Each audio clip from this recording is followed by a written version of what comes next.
that "Say Her Name" is specifically reserved for Black women.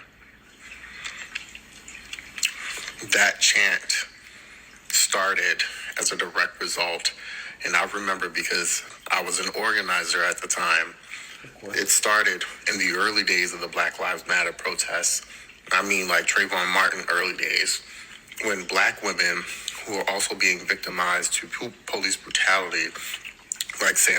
Well, would you look at this, right? Two factions, the two main factions of the victim association are beefing, right? People from the black, this guy was clearly a BLM, Black Lives Matter organizer, right? He's saying that, say her name is only reserved for Black people. Because, obviously the unfortunate situation that happened in Minnesota where, Renee, Good lost her life. Now they're saying that say her name, white people can't say it. I mean, what can I say? I mean, there are very, very clear liberal ideologies present in that video, right? Listen, I've said it many times and I'll say it again. When you actually look at the situation in 2026 and how things are, Black people in America are hands down some of the most racist people right now.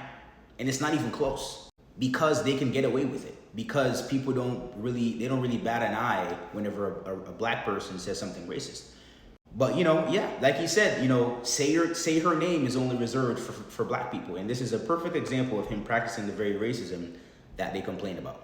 Another thing I wanted to point out as well is on the white liberal side, people who experience white guilt, right? It's funny to me how people are literally on the internet nowadays apologizing for being white, which is insane to me just to think about.